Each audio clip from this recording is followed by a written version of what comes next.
tu as envie de bosser, si tu as la tête bien faite, etc., tu vas pouvoir monter une boîte. Il y a des gens, ils sont très très bons avec des petites boîtes, et si tu leur files plus gros, ils vont faire n'importe quoi. Bienvenue sur le podcast de Number, où nous parcourons la France à la rencontre d'entrepreneurs au parcours inspirant et aux activités variées. À chaque étape, notre invité nous embarque dans son univers en choisissant un lieu marquant de sa ville, symbole de son aventure entrepreneuriale. Installez-vous, le voyage commence. Bonjour à tous, aujourd'hui nous sommes à Lyon pour un nouvel épisode du podcast Number. Et j'ai la chance d'interviewer Paul Rieux, qui a une entreprise de conseil et d'audit organisationnel. Salut Paul. Salut Benjamin. Merci à toi. Merci à toi pour l'invitation. Est-ce que tu peux nous parler un petit peu de ton parcours et te présenter rapidement s'il te plaît ? Ouais. Alors déjà, moi à la base, je fais absolument pas ce que je fais comme boulot. Et même à la base, je trouvais que mon boulot c'était de l'escroquerie. Parce que quand je me reprojette un petit peu une quinzaine d'années en arrière, je suis sur les bancs de l'école et je reçois un cours de management. Et je me dis, à la suite de ce cours, ok, c'est n'importe quoi. Je vais pas faire ça de ma carrière. C'est de la fumisterie en fait, tout simplement. Et par la force des choses, j'ai appris. Je me suis cassé les dents sur certaines choses. Et aujourd'hui, c'est très bizarre à dire, mais en fait c'est quelque chose que j'adore. Ça a été ma révélation. Ça fait 8 ans que je fais ce travail et ça fait 6 ans que je le fais en freelance. Et c'est l'éclate. Voilà. Donc moi, mon quotidien, c'est le conseil. Alors le conseil, il y a tout dans le conseil. On peut conseiller surtout n'importe quoi. Mon conseil à moi, c'est de conseiller des entreprises de petite taille et dans la construction. D'accord. Voilà. Donc je fais tous les corps d'état, depuis celui qui met le premier coup de pelle jusqu'au dernier coup de peinture, on va dire. Et entre-temps, il y a tous les corps d'état. Et je fais que des petites entreprises, donc qui sont entre, on va dire, ma plus petite, ils sont 3, je pense. Et ma plus grosse, exceptionnellement, ils étaient 200, mais la plupart, ils font 20 à 25 salariés. Donc c'est des petites entreprises à taille très humaine, parfois c'est très familial. Et c'est un écosystème dans lequel je m'éclate à venir surfer, on va dire. Okay. Voilà. Pourquoi le BTP ? Parce qu'ils sont particulièrement mal organisés ? Ou alors c'était un secteur que tu connaissais et que tu appréciais ? Ou un peu des deux ? Alors, un petit peu des deux, on va dire. Au bout d'un moment, c'est l'occasion qui fait le larron. À la base, moi, je suis ingénieur en construction.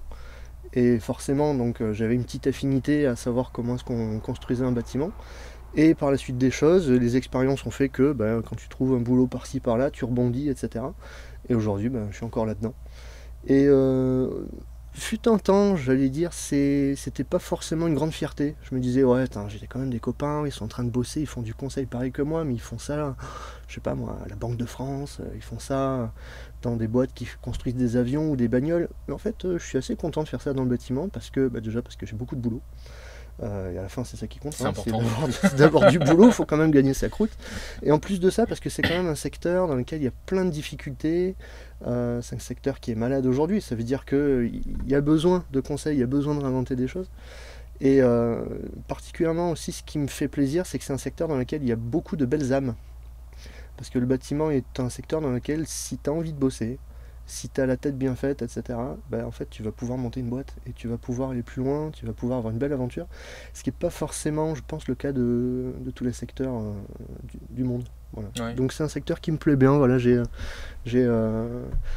c'est quoi l'expression ? C'est tu peux devenir amoureux avec le temps. C'est un petit peu ça en fait. Voilà. Donc aujourd'hui c'est un secteur pour lequel j'ai beaucoup d'affection. Oui, et puis dans le BTP, tu as beaucoup de personnes qui ont démarré seules à leur compte, qui au fur et à mesure grossissent parce qu'elles travaillent bien, embauchent quelques salariés et j'imagine que la bascule entre je suis artisan, par exemple électricien, et je deviens chef d'entreprise parce qu'en fait j'ai 5 salariés, j'ai 3 équipes et je dois m'occuper des emplois du temps, de la facturation, des devis, etc. C'est totalement différent et ça, ces personnes-là n'ont peut-être pas été formées ni accompagnées jusqu'à ce qu'on ton arrivée pour ce type de tâches. Oui, c'est exactement ça. Souvent je vois que c'est dans les aventures de croissance qu'on va avoir des paliers. Il y a le palier du je m'occupe de tout, un petit peu, on va le dire, biter le couteau.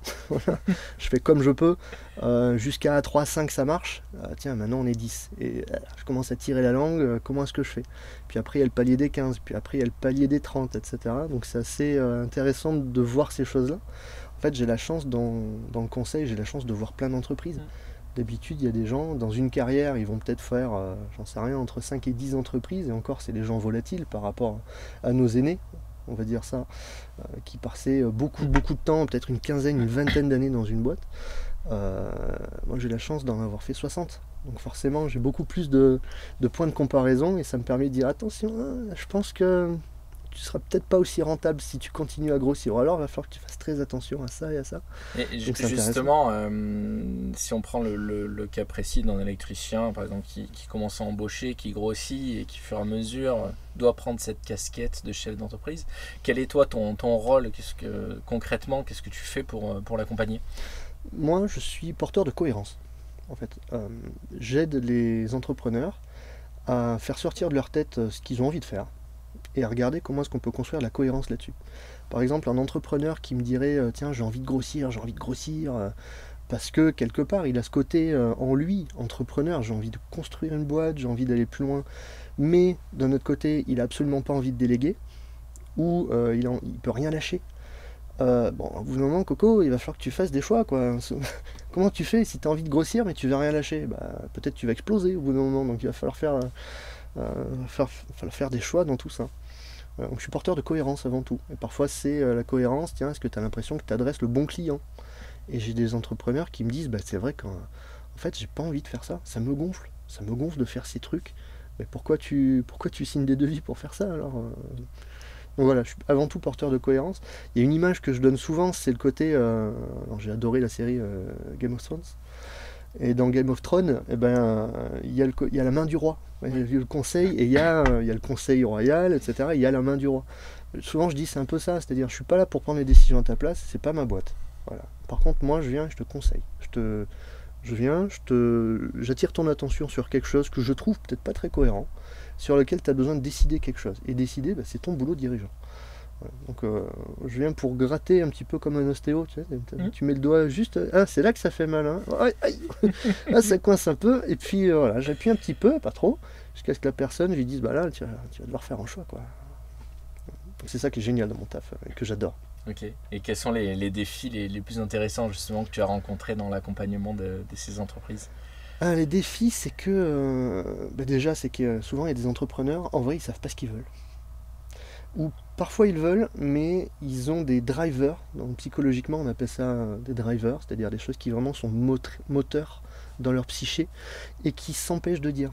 Ils ont même pas conscience qu'ils peuvent les remettre en question. Donc par exemple, quelqu'un qui dit ah non mais il faut grossir, faut prendre. Au bout d'un moment, quand tu lui dis non mais tu peux pas prendre plus parce que tes équipes elles sont full, parce que les gens qui préparent les chantiers pour toi, ils en auront la casquette. D'ailleurs bizarrement ils partent tous les 6 mois. Peut-être que le problème c'est pas tous les autres. Peut-être que en fait t'es le seul à être à contresens sur l'autoroute et pas tous les autres. Donc parfois il y a des choses comme ça qui sont tellement ancrées que tu dis ok là clairement c'est peut-être pas de moi dont il y a besoin, hein. Parfois c'est vraiment d'un psy. Donc du coup là ben, je change de casquette, je mets la casquette un petit peu plus psy en allant creuser un petit peu comment est-ce que je vais pouvoir. Oui c'est ça, quel est le but de ce dirigeant, parce que parfois on a malheureusement il y a des casseurs de boîtes, hein. Il y a des gens ils sont très très bons avec des petites boîtes et si tu leur files plus gros, bah, ils vont faire n'importe quoi. C'est un petit peu comme, je sais pas moi, je suis pas pilote, hein. Je sais que tu me files une Twingo, je me débrouille super bien. Tu me files une Lambo, à mon avis, je vais la planter. J'adore la vitesse, mais je ne sais pas conduire une Lambo. Voilà. Mais ce que tu dis me parle beaucoup parce que j'ai souvent entendu des entrepreneurs dans le BTP que j'accompagnais me dire là j'ai 3 salariés, c'est bien. J'arrive encore à gérer mon entreprise, à être sur les chantiers, à m'assurer la satisfaction client. Je veux pas plus.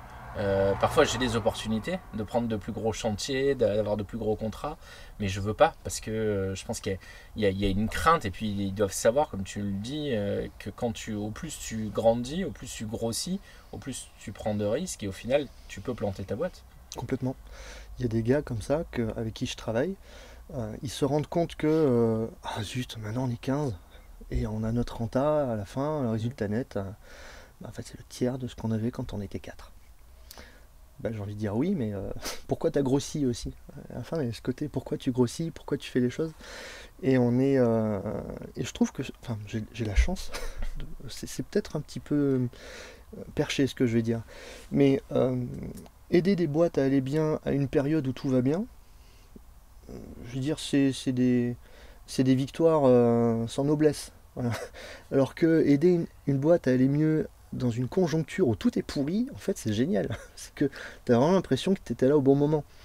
Voilà, donc j'ai quelque part cette chance de faire ce boulot-là maintenant, alors que la conjoncture est hyper pas sympa. Voilà, avec les entrepreneurs du bâtiment, avec les entrepreneurs en général, et le bâtiment s'en prend plein la tronche. Hein. Et donc j'ai la chance de pouvoir dire, bah là, voilà, on est là-dedans, j'en sais rien, les marchés publics, bah, c'est pas terrible, il n'y a pas grand-chose qui se déclenche. Bon, bah, comment est-ce on fait pour aller sur du particulier? Comment est-ce qu'on fait pour aller sur du marché privé? Comment est-ce qu'on fait pour être sûr de s'assurer que ce qu'on sait bien faire, on le fait bien, sans forcément dire mettre la charrue avant les bœufs et viser la lune. Voilà, parce que viser la lune c'est bien, mais en réalité viser déjà le mois prochain en signant les devis qu'il faudrait, c'est pas mal. Voilà. Donc voilà, j'ai cette chance. En tout cas, tu as double expérience et au final, tu as double formation, à la fois management et à la fois dans la construction, te permet, j'imagine, d'avoir une approche oui, qualitative bien sûr, mais une approche aussi où tu arrives à bien te faire entendre et comprendre par les entrepreneurs du BTP. Pour trouver tes clients, comment tu fais? J'ai vu que tu étais assez actif sur LinkedIn, c'est un de tes vecteurs d'acquisition. Pas du tout. Pas du tout, faut être honnête avec ça. Non, d'ailleurs c'est quelque chose que j'ai voulu vraiment incarner quand je me suis posé la question, comment est-ce que je vais l'appeler ma boîte? Alors je me souviens, il y a sur Lyon, j'ai mes piliers, hein, mes amis très proches sur Lyon, on avait fait une séance brainstorming pour nommer ma boîte, et on s'était dit, tiens, qu'est-ce qu'on va faire? Est-ce qu'on va s'appeler, donc moi je fais du lean, quelque chose lean machin, lean truc, et je me suis dit au bout d'un moment, non, parce qu'en fait ça parle à personne, ou en tout cas ça parle pas à mes clients, je sais que ça leur parle pas, puisque parfois ça fait 6 mois que je les accompagne, ils savent toujours pas ce que ça veut dire, mais ils savent ce qu'on fait. Tu vois, c'est un peu comme si tu disais, non mais tu fais t'es chiropracteur ou t'es ostéo, écoute, je sais pas ta technique, mais en tout cas là où tu mets les doigts, ça me fait du bien, donc vas-y, fais-le. Tu vois, donc je me suis dit, ok, c'est le prénom.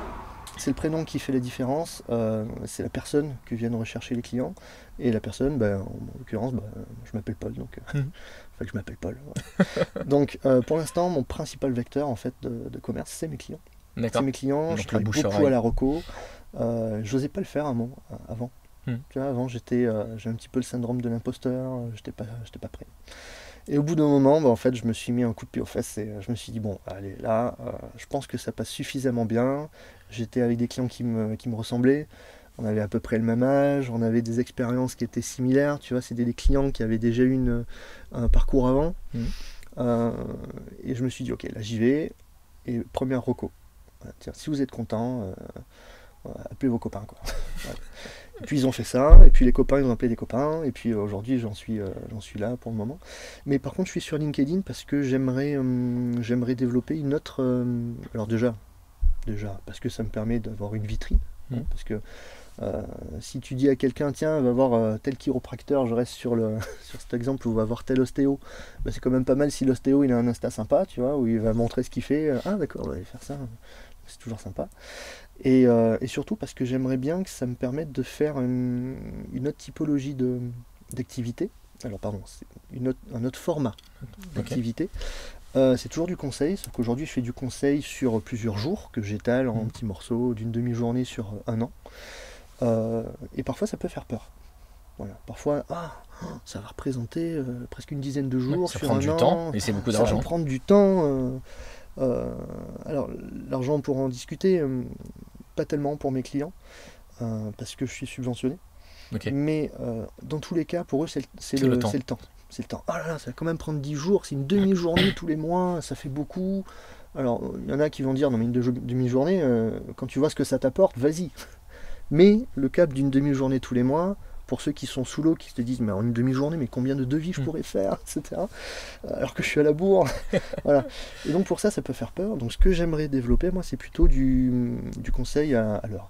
D'accord. Ok. Voilà, t'as 2 heures devant toi. T'as un besoin précis. Ouais, t'as un besoin problématique. Précis. J'ai listé tous les conseils que je pourrais t'apporter. Il n'y en a pas 50, en fait. Il y en a 20. Voilà. Tiens, liste dans ces 20, il y a forcément un truc qui peut te parler. Et puis en 2 heures, si ça se trouve, en fait, on va... Encore comme l'ostéo, hein. On va palper, tiens, c'est plutôt quoi? Le bas du dos, c'est l'épaule. Si c'est l'épaule, c'est peut-être par là. Hop, j'appuie. Je pense que c'était le bon endroit. Bon, voilà. Donc l'idée là, c'est de me servir de LinkedIn pour aller plus loin là-dedans, pour essayer de buzzer sur ce besoin-là. Voilà.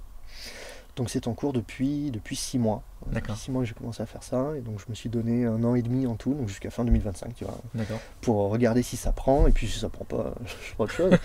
C'est pas grave, j'ai comme une activité qui fonctionne. L'idée c'est de regarder si je peux changer, diversifier. Apporter encore plus de conseils et à Ouais. plus d'entrepreneurs. Ouais. Et parfois, comme tu dis, ça va vite. Hein. On peut être bloqué du dos, aller chez l'ostéo et Ouais, un quart d'heure après, on remarche normalement, quoi. c'est ça. Donc l'idée c'est de rester sur le côté reco, mais plutôt en mode, écoute, en fait, plutôt que de dire oh, je suis suivi depuis plus d'1 an par quelqu'un, il est super, c'est plutôt, écoute, là j'ai rencontré quelqu'un dans le métro. C'est un petit peu comme ça. J'ai rencontré quelqu'un dans le métro, le courant est super bien passé, je lui ai dit que j'avais un peu mal à l'épaule, il m'a dit viens, retourne-toi, hop, ça serait pas là, hop. Et puis, oh, génial, tu devrais y aller, c'est à tel arrêt. L'idée c'est c'est de développer ça, on va voir si ça prend. Ok. Et donc aujourd'hui, tu es en SARL. Ouais. Tu t'es appliqué tes bons conseils à toi-même. J'espère, Mais j'espère. je crois qu'au début, ça a été un peu plus compliqué, c'est ça? Tu as démarré Ouais, au début. en micro-entreprise et il y a eu une transition un peu compliquée entre la micro et la société. Ouais, en fait, j'étais plein Et de là, je crois que ça va croyances. parler à beaucoup de personnes qui nous écoutent. En fait, j'étais plein de croyances et je m'y connaissais au final assez peu en gestion d'entreprise personnelle, enfin individuelle. Quand j'ai commencé en micro, c'est déjà pourquoi j'ai commencé en micro, parce qu'il y a des clients de clients de clients, voilà, dans le réseau étendu, qui m'ont tendu la main et qui m'ont proposé de travailler pour eux en temps partagé. Et en temps partagé, c'était faisable, hein, c'était sympa, mais à la fin, ils m'ont dit, écoute, on pense que tu vas nous lâcher parce qu'on te paye pas assez.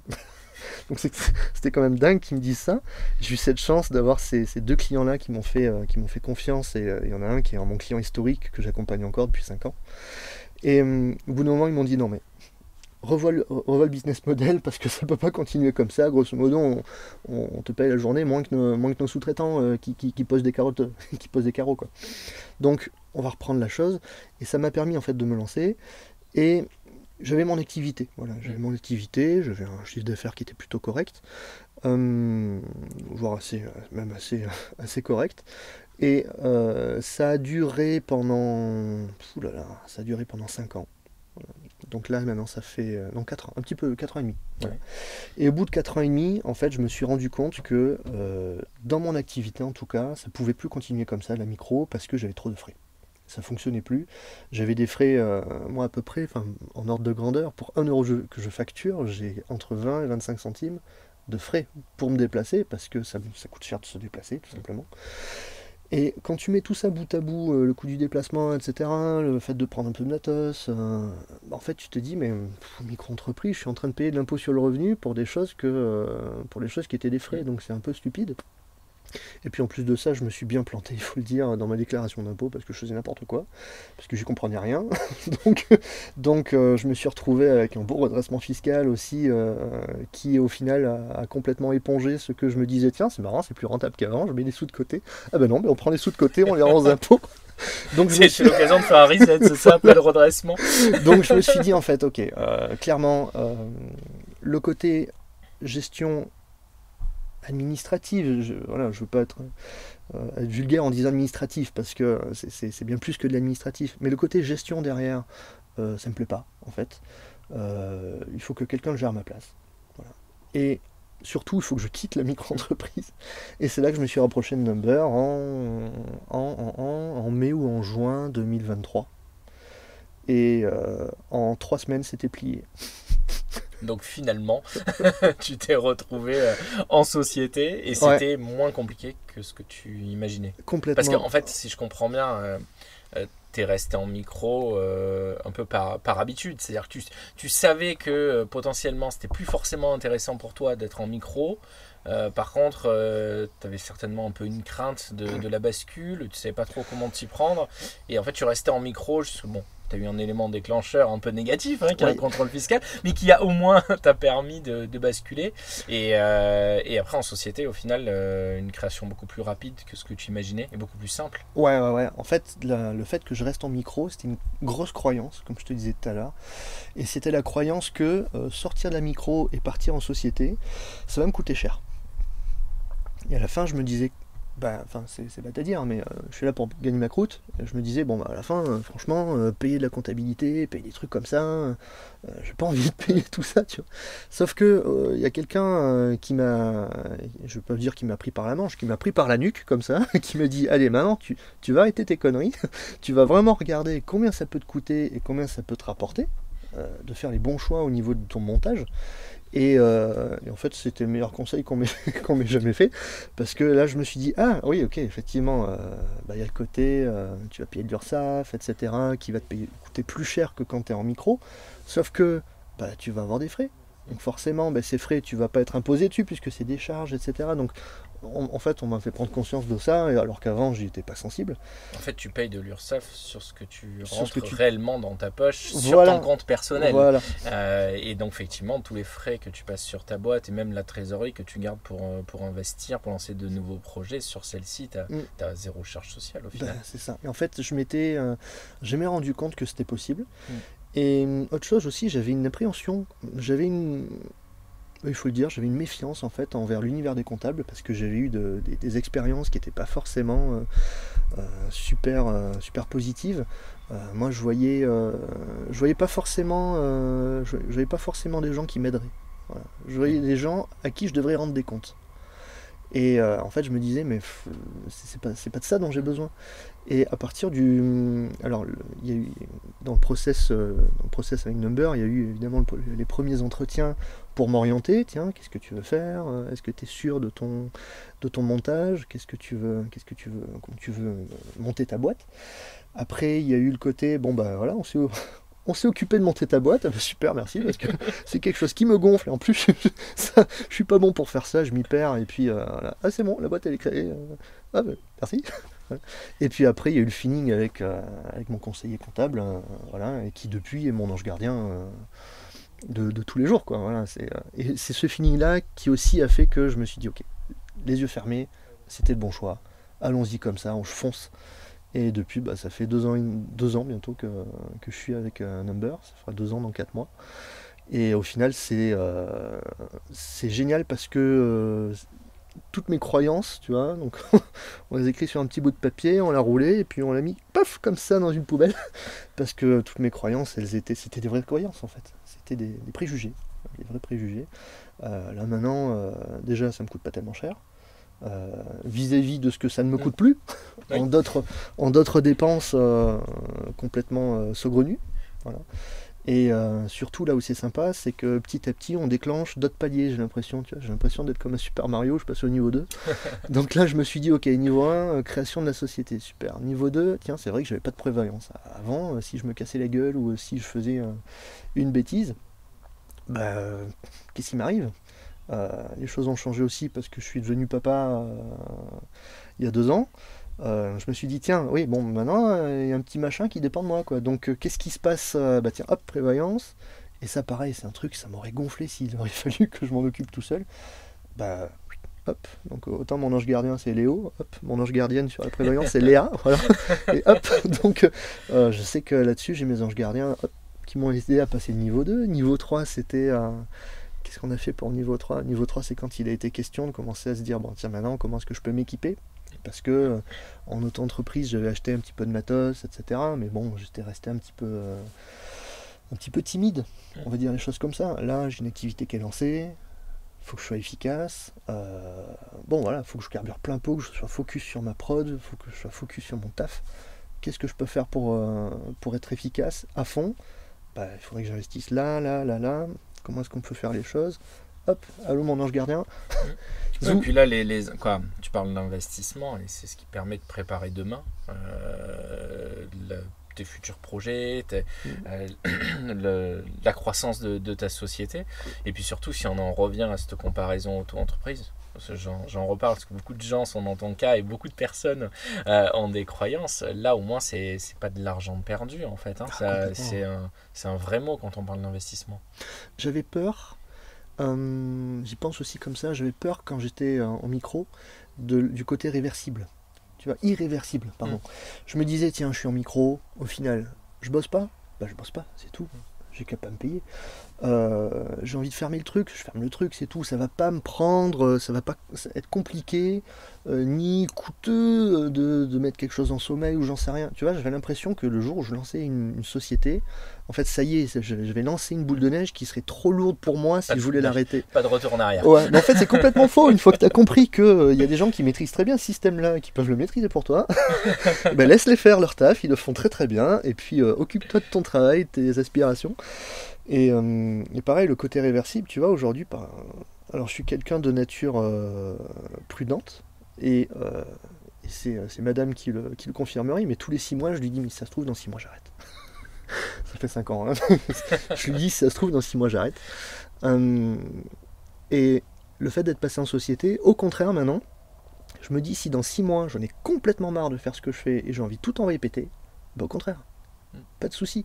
J'appelle mon ange gardien, il va m'aider à mettre des charges de C4 absolument où il faut, et il me donnera le détonateur. Hop, donc le côté réversible, maintenant je sais que c'était vraiment une vraie croyance. Plus de croyance et plus de crainte. Ouais, c'est ça. Ouais. Tu es en train de me dire que le réseau est important pour toi, pour développer ta société. Ouais, le réseau, et surtout le fait de prendre conscience des sphères qu'il y a autour de toi. C'est-à-dire, ce que je disais, il y a une sphère hyper importante déjà, c'est que le freelance, moi j'ai pas envie d'être tout seul.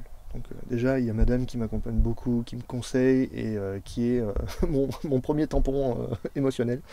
Après mon deuxième tampon émotionnel, c'est mes copains autour, mon cercle proche, parce qu'il se trouve que dans mon cercle proche en fait j'ai plusieurs free aussi. D'accord. Voilà, donc par exemple, j'ai dit mon directeur artistique, voilà, c'est un de mes piliers, et pareil, lui il est free. On n'a pas les mêmes typologies clients, on n'a pas les mêmes typologies, évidemment, on fait pas la même chose, mais on doit raisonner avec la même méthodologie au niveau de comment est-ce qu'on développe notre taf. Et puis derrière, il y a le réseau des pros, on va dire, qui sont là parce que c'est un peu brut de décoffrage de dire comme ça, mais parce que je les paye pour me conseiller, mais parce que quelque part ce sont des... Et du coup c'est un peu des collaborateurs, quoi. Donc aujourd'hui moi je suis pas tout seul, j'ai quasiment 5 personnes qui travaillent pour moi à 5 à 20%. Voilà. Voilà, quelqu'un qui va m'aider par-ci, par-là, tiens, toi sur les réseaux, toi sur le côté image, toi sur le côté expertise vis-à-vis par exemple des ressources humaines, toi sur le côté expertise, tiens, en chiffrage. Toi sur le côté IA, tiens, ça j'ai commencé pas longtemps, je suis une bille en IA, mais du coup parfois j'ai des clients, je leur dis bah tiens, franchement, relire un devis, voire même faire un devis, sachant que ta bibliothèque de prix c'est toujours le même, et ta trame de devis c'est toujours le même, à mon avis tu pourrais peut-être parler à quelqu'un, et puis à la fin, il y a une espèce de grosse moulinette magique, je vais pas rentrer dans les détails, mais il t'en sort un devis. Voilà. Et t'as juste à le vérifier. Et t'as juste à le vérifier. Ils peuvent du coup faire appel à toi pour que tu les accompagnes et les conseilles. S'ils gagnent une demi-journée de devis. S'ils gagnent une demi-journée de devis parce qu'ils sont passés avec moi pour se rendre compte qu'ils pouvaient gagner du temps là-dessus, peut-être qu'ils pourront continuer aussi à se dire tiens, est-ce que je vais adresser la bonne typologie client, est-ce que je perds pas 1 heure par jour avec des camions qui sont organisés avec les fesses, est-ce que je perds pas une demi-heure par semaine parce que mon dépôt c'est un dépotoir. Voilà, ou des choses comme ça. Donc effectivement ça permet de se focaliser sur ce qui est vraiment important derrière. Et puis voilà, petit à petit je suis en train de faire en sorte que mon activité ça soit quelque chose à tiroir. Voilà, moi je viens pour aider l'entrepreneur. Et puis s'il y a un besoin par-ci, hop, on va aller le chercher. S'il y a un besoin par-là, on va aller le chercher aussi. Mais ta question c'était comment est-ce que tu vas chercher du conseil quand toi-même tu es entrepreneur. Ce qui est important avant tout je pense c'est d'avoir bien conscience de quel est le niveau de confiance, voilà, que tu peux avoir avec les gens qui t'entourent. Et pour ça voilà, j'ai les anges gardiens dont je parlais tout à l'heure, hein, j'ai Léo, Léa, bientôt Mélanie, et de chez Number. Et je sais qu'eux, c'est leur spécialité. Voilà. Et puis après, j'ai d'autres personnes qui complètent mes prestations. Donc c'est pas pareil, ça se complète. J'ai mes prestations qui complètent la mienne, et puis j'ai une prestation qui appuie la mienne, on va dire. Voilà. Donc j'ai mes sphères autour de moi. Ok, que de chemin parcouru et un beau chemin entre ton auto-entreprise et maintenant. Ouais, j'espère. Normalement, l'aventure va continuer avec un nouveau, comment dire ça, un nouveau chapitre là que j'aimerais entamer. C'est le chapitre dont je te parlais tout à l'heure, Ouais. sur le changement de format, le changement de géométrie de mon activité. Et puis l'autre chapitre aussi, ça serait le fait, et là je pense juste entrepreneur, c'est-à-dire chef d'une société. Tiens, maintenant que j'ai à peu près compris, je pense, comment je peux faire pour gérer une société dont je suis gérant, voilà. C'est un petit peu bête dit comme ça, mais tiens, comment est-ce qu'on peut aller plus loin avec un côté holding, en mettant d'autres choses dedans, le côté patrimonial, le côté investissement. Là, tout de suite, ça prend une autre dimension, voilà, une fois que tu as mis un pied là-dedans. Ouais. Ok. Merci Paul pour cet échange, c'est très constructif. Je pense que ce que je retiens de cet échange, quoi, c'est ta bascule en fait entre le moment où tu étais auto-entrepreneur avec certaines croyances, de la méfiance, Carrément, on peut dire ça. et un peu cette crainte en fait de te faire accompagner alors que toi-même tu accompagnais des chefs d'entreprise. Ah ben les cordonniers, les plus mal chaussés, voilà. Exactement. Et aujourd'hui, effectivement, cette bascule en société, c'était aussi l'occasion, si j'essaie de résumer, de te créer cet écosystème avec tes conseils qui sont là pour t'accompagner. Et je pense qu'aujourd'hui, tu n'as plus peur. En tout cas, c'est ce que tu avais l'air de dire dans l'évolution, même si tu te remets assez souvent en question de savoir si tu vas continuer, comment tu vas continuer, qu'est-ce que tu vas lancer. Je pense que c'est important. Mais voilà, cette bascule entre l'auto-entreprise et la SARL qui a été un véritable succès. Et je pense que ça va parler à beaucoup de gens qui se posent la question. Merci à toi pour cet enregistrement que l'on a fait dans un van Ouais, posé sur les quais de Sonne, carrément. près de chez toi. Ouais, c'est ça, on est à 35 minutes en embouteillage compris, porte à porte. Et là, il y a une belle vue sur la Saône qui coule, là, tranquillement. On est bien. Très bien. Et puis j'ai l'impression que ça te parle quand même de t'enregistrer dans un véhicule. Sur LinkedIn, je voyais tes vidéos très souvent faites au volant de ta voiture. C'est pendant quelle charge, c'est ça? Ouais, c'est ça. En fait, au moment, je me suis dit, il faudrait que je fasse de la vidéo, mais quand? Parce que les clients, quand je suis chez eux, c'est pas pour aller parler tout seul dans le dépôt. C'est pour leur parler à eux. Donc, quand est-ce que je peux valoriser mon temps? Je me suis dit, mais je passe quand même pas mal de temps dans la bagnole. Sur l'autoroute, non. Sur une station de charge, oui. Bon, ben, autant valoriser ça. Donc, effectivement, le côté vidéo bagnole, ça me C'était pas parle. totalement une nouveauté. Bon, peut-être le cadre du van. Ouais, c'est ça, première fois dans un van. Très bien. Bah, en tout cas, merci beaucoup Paul pour ce moment d'échange, pour ta franchise, pour ton témoignage. Merci à toi. Et puis à très bientôt pour de nouvelles aventures. Très certainement. Merci.